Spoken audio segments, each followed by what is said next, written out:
Yeah, it's actually an extremely large Hydro force, but with, what is that, 6 cannons and 2, possibly 4 storms at the base, I think he might do well to attack somewhere else and try poking into the natural, possibly. Try and take this position in between the natural and the third to really just split Schnitzel's resources completely. And I think that'll be pretty the horrible. Protoss army is spotted by an Overlord, and the Zerg is going to reposition and get a nice arc in. He can actually go for this right now. He can go and kill it. Yep. He's trying to get a better position. Going to try and get a nice arc and spread out. No, looks like Schnitzel will back off very smartly so. Having gotten those 4 bases, doesn't really need to commit to an attack right now. In fact, committing to an attack would be suicide at this point. Yeah, be a brutal defeat, I'm pretty sure. A lot of stuff out for Whistler right now. Plenty of Lings to run in first and take all that horrible Dragoon fire and start bashing down at the Zealots. Indeed, and do we have anything else? Well, there was the Ultralisk Cavern. I was going to mention that the Ultralisk Cavern is done right now. I think it just finished recently though, so the upgrades will not be finished yet. The 5th base, of course, is going down for the Zerg on this inside bottom right expansion. And Protoss seems to be just positioning it a little bit, doing like a positional game, just poking in a little bit with his army, but not really committing to an attack. But never mind, here's the attack. He does have 7 High Templars with the army. There's a storm going down on Warlock. He needs some nice storms. There's a good storm. Can he storm some more? He has a lot of storms on those 7 Templar. A lot of good storms going down. Oh, another big storm going down on a bunch of Lings, catching a couple of Hydras as well. But I think no matter how many good storms he does at this point, it is never going to be enough. His army is so far outnumbered, it's pretty untrue at this point. And now, of course, because of the complete lack... Oh, another big storm going down, actually catch Stormer! Actually pretty cost effective there, but his whole army has been pretty well destroyed. And his army trade is actually pretty good for the Zerg right now.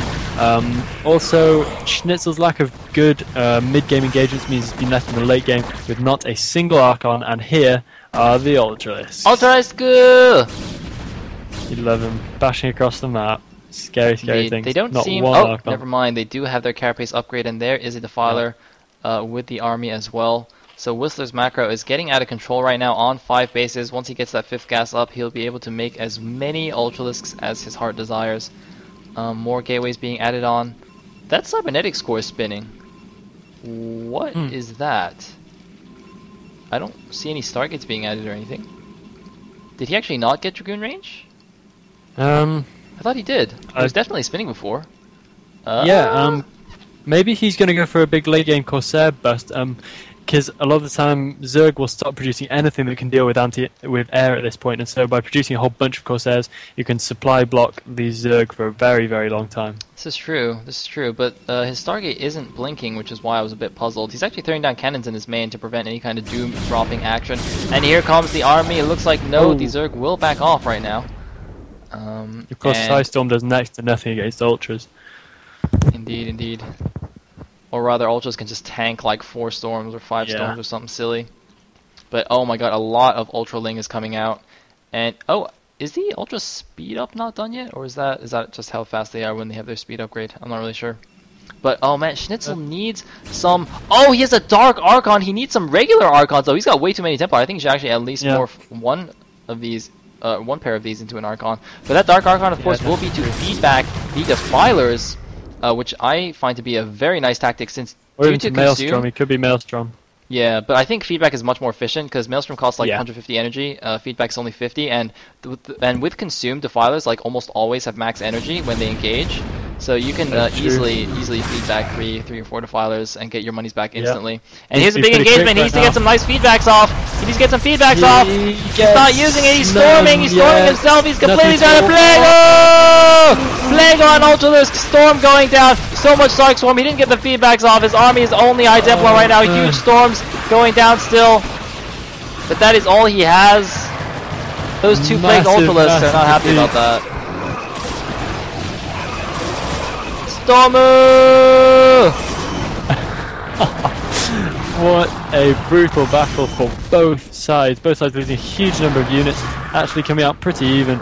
but I think the Zerg is going to be able to macro up far quicker than the Protoss again, and he just keeps streaming stuff in. A couple of Ultras leading the force there, a whole bunch more links coming in. Protoss should be able to defend this, but I think he's probably going to be on his last legs. A lot of probes falling around now. Storm going down on a whole lot of Lurkers. Oh my god, popping the Defiler and the Overlords even.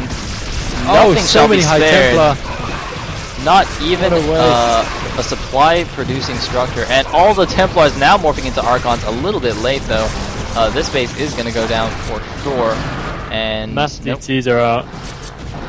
You know it's bad. Plague on the DTs even, so he can't see them. That is a lot of DTs. Man, everything is plagued right here. Lurkers taking things down. And meanwhile, WhistleR has taken the 6 o'clock base. Doing the drone transfer. News. WhistleR is definitely going to take this one down. He has a huge number of death cows. There's a 4 plagued probe right there with the armor. I feel so bad for him. Somehow he still has 4 HP though. I guess plague stops at 4 HP. And here comes the Ultra Link, but there's no Overlord, so the mass DTs are going to do huge amounts of damage. Obviously, they one-hit Zerglings, and they do a whopping 49 damage to Ultras, minus whatever armor it is. 6 paraphrase, so 43 damage to Ultras, so that's actually going to get cleaned up quite easily by this DT force. Yep. And here come 5 Overlords with no units. Sometimes in the late game it's cool as Protoss just to pump around with DTs anyway, mix them right in there with your army. They do so much damage. Indeed they do. But usually good Zergs should have Overlords with their army. Here come the Overlords finally, but not many units left to attack these DTs. Which do actually have 3 upgrades against the 5 carapace and 2 melee attack of the Ultralisks. WhistleR just flooding in a random assortment of units. Hydras, Ultras, Lings, everything. And look at this stream of units coming out for WhistleR. Actually not that big of a stream, but... And... gets taken down. There is an observer. Schnitzel sneaking up this space on the right hand side, but that's going to be easily dealt with. Just 2 cannons so far. You need so many cannons to be able to deal with the Zerg at this stage. We still have no explanation for that rather bizarre forge spinning action. I really can't explain that. You mean the Cybernetics core? Yeah, Cybernetics core. Yeah, that's true. Wow, looks like he's mined out in everywhere. And just barely holding on here. DT's doing some decent damage. Storm going down. He's actually holding on nicely, but wow, storming the Vespene Geyser. That's right. That's how much storm he has. He's gonna storm every single artifact on the map.